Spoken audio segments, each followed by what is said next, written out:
Welcome to Talking Points. My name is Dr. Stephen E. Gardner, and I'm here to share with you a special segment, one that's designed just for the holidays that we're dealing with. And these are some very difficult time for some, and for others it's time to celebrate, time to experience the real meaning of the season, as it were. But today I want to talk about something that relates to all people. Whether you're a person of faith or whether you're a person of some belief or no belief at all.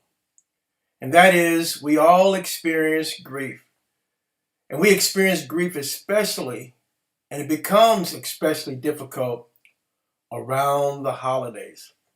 So today, in this special segment on Talking Points, I'm going to share with you some important truths about coping with grief through the holidays.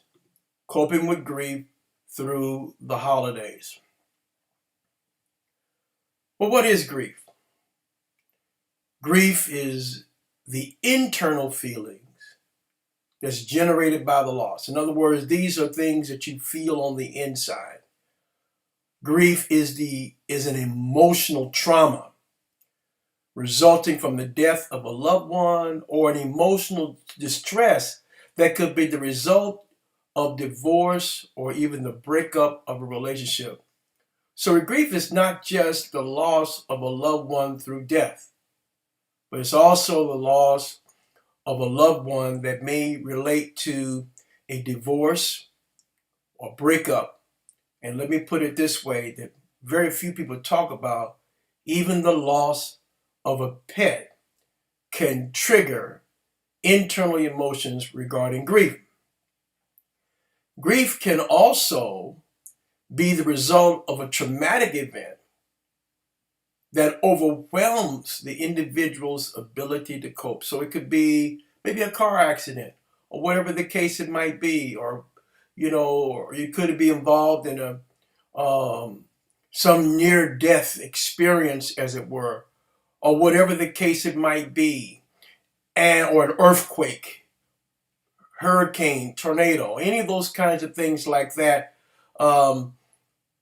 can be an overwhelming experience. That traumatic event could be overwhelming. I imagine that with all the various hurricanes that have occurred, in the Gulf of Mexico and in Florida, that those individuals affected that experience a traumatic sense of grief and may and many times have to have counseling to help them to deal with those overwhelming feelings to cope. Having said that, let me say this, that nothing's wrong with you when you feel that you need to have someone to talk to about your grief. Many times people feel like, well, if I go to a counselor, that means something's wrong with my mind. Well, we go to doctors for checkups, don't we? Annual visits, dentists, and so on and so forth.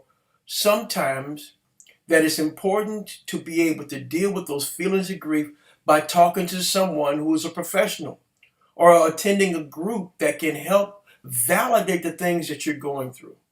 So a mental health professional or some grief counselor or whatever the case it might be can be a valued asset to help you to deal with all the feelings of grief and be able to get the kind of validation that will help you to make sense of why you feel what you feel and how to navigate moving forward. Another thing about grief is this: these feelings are unique. They're unique to the individual, and they are often uncontrollable. And can, because of these feelings, we feel torn apart or bereaved, as it were.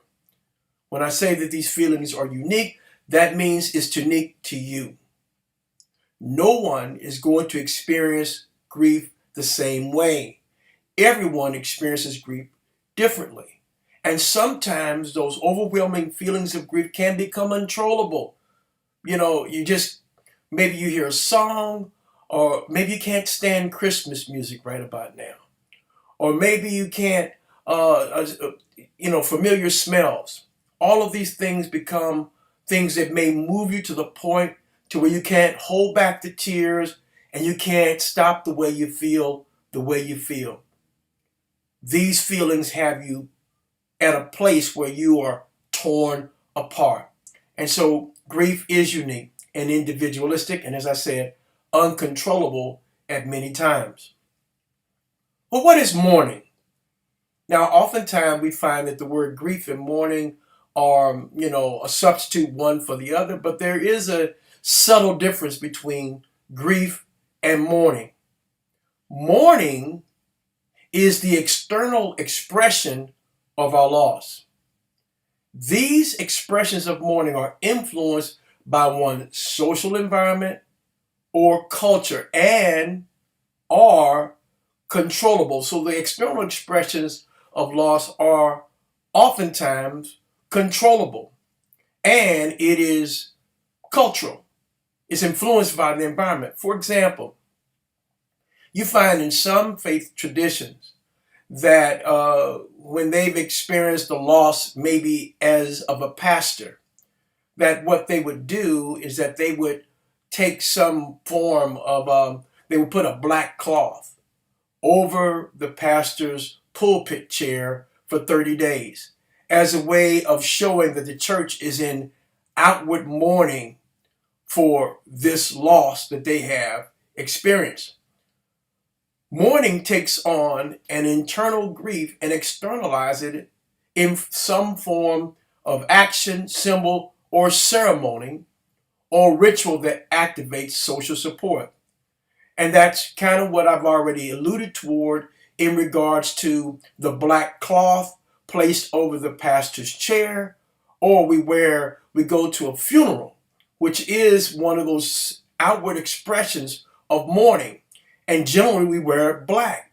Or if this person was a soldier, there are certain things that may occur, or a veteran that may occur at the graveside that may not occur at any other graveside of someone that's lost, like the 21 gun salute or the folding of the flag. All of these are external expressions by some action or symbol or ritual that activates social support. So everyone gets around that or gets behind that and supports that individual or group of individuals at this very special time. Mourning is part and parcel of the grief process. Mourning is part and parcel of the grief process, and often they go hand in hand. In fact, sometimes mourning picks up where grief started. But whatever the case might be, mourning will always find some way to weave itself into the process. Because when anniversaries come around and special events during the year, and that loved one is missing from that important event, sometimes what people do in order to address and express their mourning is maybe like they do in the military, is they have a place setting at the table for that missing individual.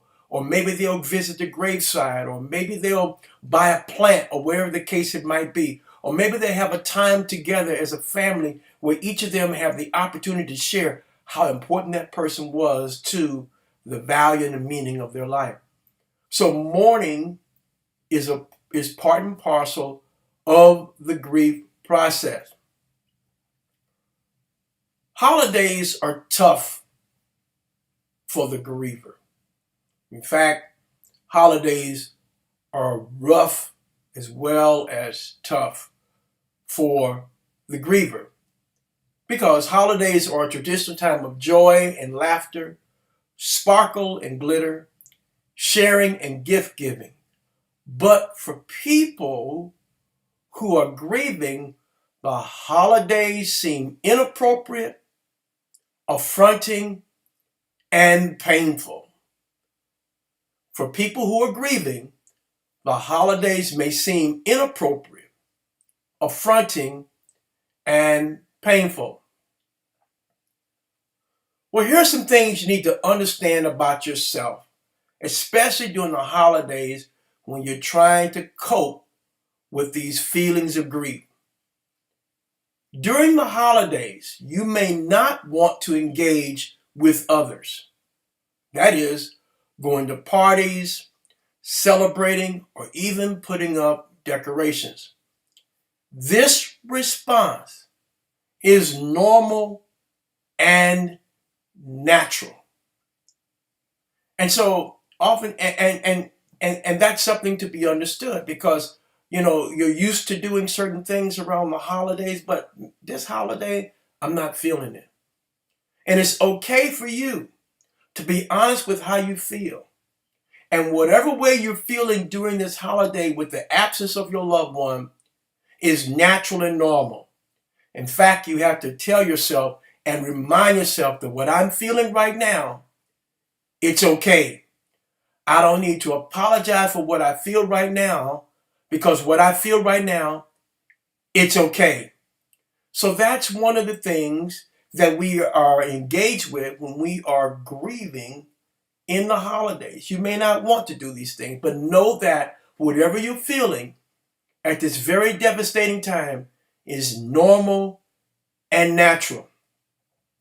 Another thing you need to understand about yourself, especially during the holidays, you may become easily triggered by seeing others happy and celebrating, which can make you have feelings of resentment and anger. In other words, you don't want to go out and go do any holiday shopping because someone important from your family is not there. And when you see others happy, celebrating their families, you become triggered by it. And you may become resentful and even angered, especially if they're your neighbor or somebody that's your friend and you see them going and you see them doing these things. In fact, they even may invite you to come and do those things, totally insensitive as to what you're feeling and what you're going through right now because they think that this is what you need. And what you need is not what they're offering. And many times, no matter what the platitudes, no matter what people tell you, it's not any of those things. The person's in a better place, or they got their angel's wings, or whatever metaphor we ascribe to those who transition. You're not dealing with those realities, and none of those kind of statements make you feel better. What you're dealing with is the fact that they're not here. And many times we need to understand that about ourselves. And oftentimes others do not understand that's what we're really dealing with. That is what we're really going through. When I say you become triggered by feelings of resentment and anger, you may direct that anger to the wrong person. You may have anger feelings toward God. God, why have you done this? Why have you done this? Or you may have anger toward the medical profession. They should not be able to caught these things before now. You may have anger toward yourself. I wish I could have, would have, should have. And all of these feelings of anger and resentment turn into guilt. Or you may have anger toward the individual. And now you've left me back here with all these things to deal with. All of these expressions, all of these feelings, all of these emotions are natural and normal and nothing you should apologize for. It's what goes along with what they call grief. Because you're grieving, you will have emotional and physical limits, and you need to respect that. You're not 100%. You may have been able to do all the cooking and all the decorating and all those things, but you may want to tell yourself and others, this Christmas I'm not going to be doing any of those things. I'm just going to go with the flow, as it were. I'm just going to instead of doing the cooking, I may just decide to do the cleaning, or I may just let a lot of things slide. It's important to tell others what you're really feeling, and we're going to get into that. But it's important to know that you can tell others, even if their response is not what they want to hear, because it's really not about them during this time or season. It's really all about you. Acknowledge the fact, as I said, that that you're not 100%, and it's okay to tell others that you need time and space to heal. Well, during the holidays, these are some of the things you need to understand about others. And some of these comments I have alluded toward already, but they're worth restating or repeating. Recognize that the grief that you are experiencing, others may not be able to understand understand how you're feeling.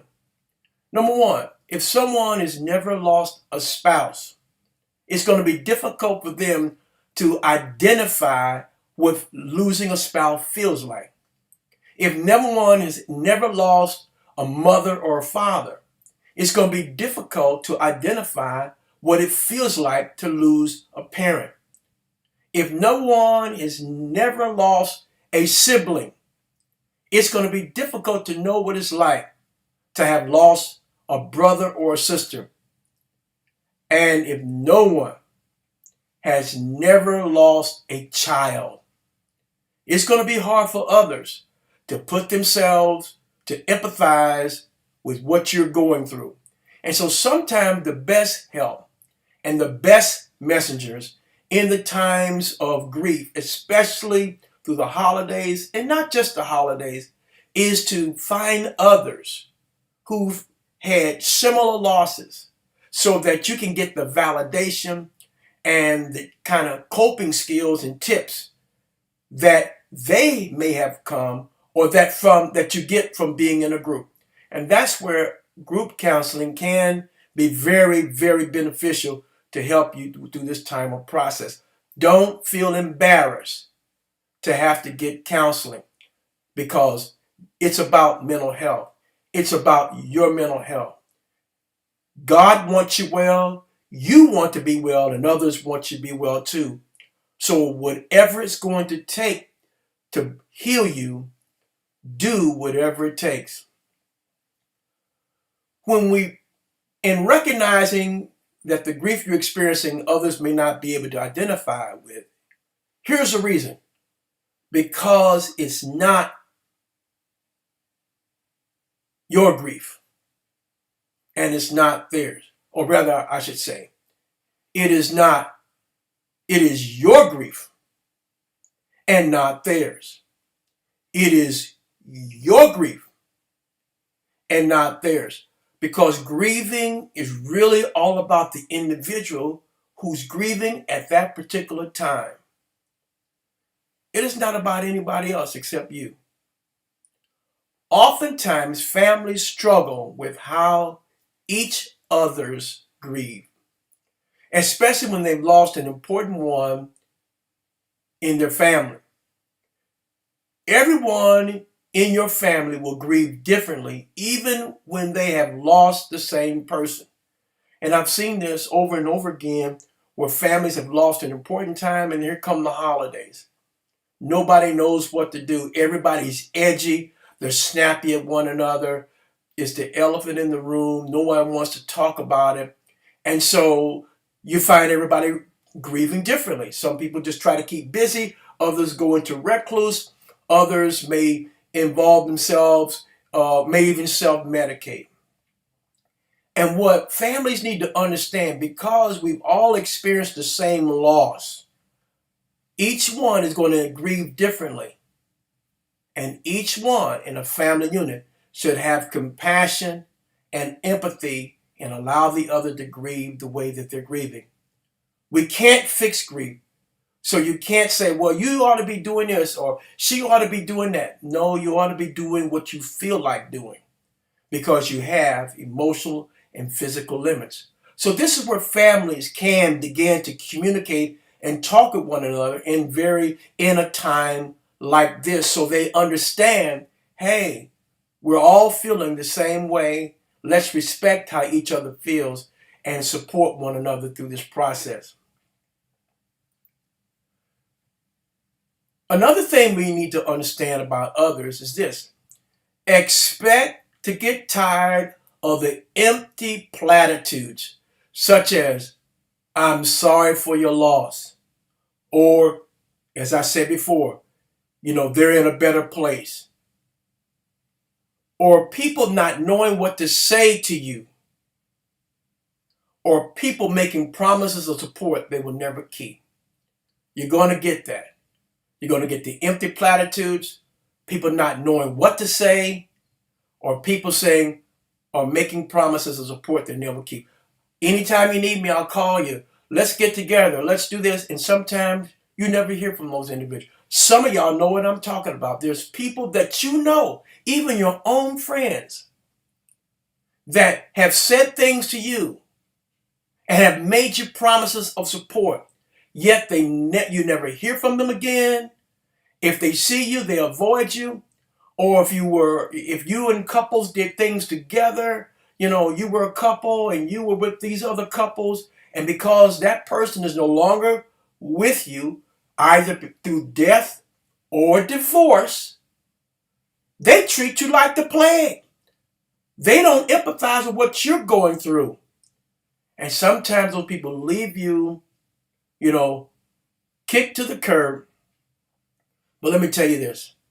Even though these things happen and will happen to those who are grieving, I believe that goodness and mercy shall follow you. I believe that there's someone always that will step up. And sometimes it's the least likely person that you didn't expect that will step up to the plate, that will be there for you to, console you, to support you, and not try to fix what you're feeling, but be an active listener and be there to just listen. Sometimes people who are grieving don't need anybody to try to tell them or try to correct what they're thinking or feeling. Even if what they're thinking or feeling is irrational or lack of faith or whatever we want to ascribe to that individual. That individual that's grieving has the right to think, has the right to feel, and has the right to express what they're feeling, whether I agree with it or not. My role to help those, and our role to help those who are grieving, is to simply be there for them in a way that validates and supports and not try to correct. Let's talk about a few tips for navigating grief through the holidays. Number one, understand that the work of grief is hard work, and it simply will not evaporate over time. So you find people that just won't deal with it. You find maybe yourself that you don't want to deal with it, but you find out that in the process of time, it doesn't evaporate. It's still there. It still has to be dealt with. Grief can't be fixed. It can only be navigated. Grief can't be fixed. It can only be navigated. Sometimes the feelings of grief come in like a wave. And you need to understand when that wave of feeling comes upon you, it is supposed to happen. So you tell yourself, when you feel that wave of grief keep coming in upon you, this is supposed to happen. And thereby you allow yourself to feel what you're feeling and experience what you're experiencing, not trying to fix it, but allowing it and accepting it, and then it dissipates and it goes away. It may come back, but you have to give yourself the time to feel what you're feeling, not try to duck and dodge it, because all that does is prolong the feeling. Grief is best understood in terms as a process and not a time frame. Oftentimes I hear individuals talk about, wow, you should be over this by now, or why is it taking so long to get through this time? Or, they've been dealing with this for a long time. They ought to move on. You can't move on for something that requires a process. And the process has a different time clock, if I was to ascribe a time clock, for every individual going through it. So just because a person may, in say 3 months, seem like that they've moved on, and another person in 3 years seem like that they're still stuck, doesn't mean that the person that in 3 months is any different than the person in 3 years. It's individualistic, and it's how they are coping, it's how they are dealing with their own process. Respect the other person's process. Respect your friend's process who's grieving at this very special time, and even your own family member. Again, grief is best understood in terms as a process and not a time frame. There's been situations where individuals have come and they said to me, maybe 11 months and many times even 3 years, so look, I need to deal with these feelings of grief. They shouldn't be shamed because it appears like it took a long time for them to come to this point. They should understand that now is a time for them to deal with what they're dealing with. And it's okay, and nobody's going to judge you. So I'm sharing with those who know that somebody's grieving during these holidays, don't judge them. However, support them, validate their feelings, and find out what they need from you, not what you think they need to do. Secondly, realize that this holiday, things are going to be different. You already know that. You've experienced that already or about to experience it. And that you should not be ashamed or apologize for how you feel. In fact, if you decide to go to a party or a celebration, always have a way out. When you decide to go to a party or a celebration, maybe you might want to tell that person, look, if I have to get up and leave, don't take it personal because that's what I'm feeling right now. But and thereby you're letting that person know, look, I may not be able to stay the whole time because I might break down. And me breaking down might affect the mood of the celebration. So always have a way out. Prepare for a way out. Tell people. Maybe you need to tell them that I don't think it'd be in my best interest to come right now. Thanks for inviting me. Maybe on the next one. And so these are the kind of things that we can do to help others. But these are the kind of things we can do to help that person that's grieving through this very difficult time through the holidays. Understand that it takes a while for every family and individual to adjust to the absence of an important love. Number 3, make plans with your family and friends and discuss which activities, experiences, and people that make the holidays special for you. Decide to do a few special things with a few special people. Not everything with everybody. Now that's respecting your limits.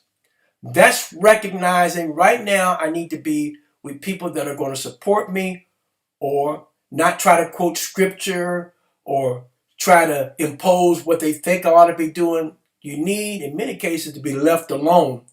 But what you really need is people to be empathetic enough to ask you, what can I do for you at this special time? Number 4, tell others clearly what you want and need for the holidays. Didn't I just say that?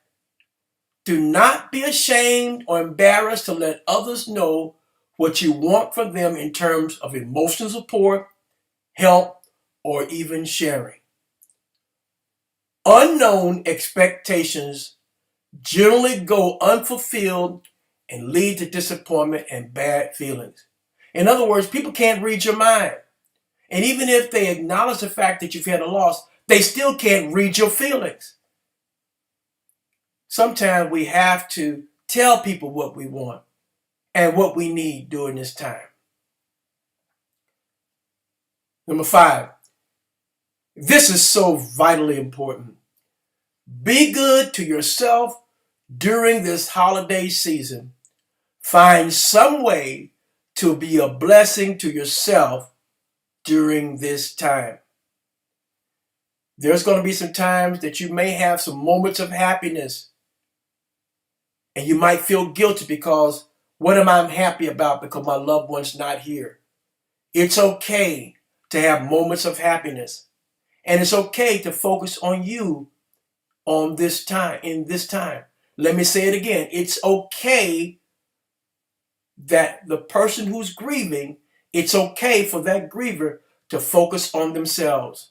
In fact, in many ways, during the time of grief, it's one of the most selfish times that the griever can be towards themselves. And people may feel like, well, they're only thinking about themselves. That's who they need to think about at this time, because that loved one is not here. They're not 100%. So they have to engage in some form of self-care. And self-care leads to self-healing. And self-healing for the griever means they have to pay extra attention to what they need to do for themselves is going to make themselves feel better and help them cope through this very difficult time. So be good to yourself during this holiday season. Find some way to be a blessing to yourself during this very special time. The last thing I want to talk about today are children. Understanding that children grieve too. Remember, anyone old enough to love is old enough to grieve. Do what you can to give children that extra special attention they need in the time of loss. Let them know that you're sad about the death and you would be glad to talk with them about it if and when they want to. Sometimes they may not be ready, but when they're ready, be ready to listen what they have to say. Here are the 4 T's that we can apply to children, especially in the time of their loss. Number 1, touching. Everyone needs to be touched and held. Young children need to be hugged, held, and cuddled. Tears. Crying is a natural process of releasing sadness and other emotions. Let children know that crying is okay. By allowing yourself to cry in front of your children, it grants them permission to do likewise, and mutually you have the opportunity to comfort one another. Talking. Talking about the loved one is especially helpful. Listen to them attentively, validate their feelings, answer their questions simply and honestly, and encourage them to share special memories about their loved one. And lastly, traditions. Now, we all know that children need to feel comfortable and secure during the holiday. And that's especially important for children who may have lost a parent or sibling or an uncle or a grandmother or grandfather during this time. They need to feel comfortable. So as a family, you want to try to keep as many of those family traditions as possible and create new ones. A family tradition does not have to remain exactly as it was in the past. We can choose to modify and preserve the special meaning of this time. Well, this concludes this special segment for those who are listening, Coping with Grief Through the Holidays. I trust that you've heard something practical that you can employ, or you've heard something that validates exactly where you're at. And if you'd like to know some more or like to have access to other resources, here on this last page are some resources for grievers. You can go to Dr. Alan Wolfeld, his centerforloss.com.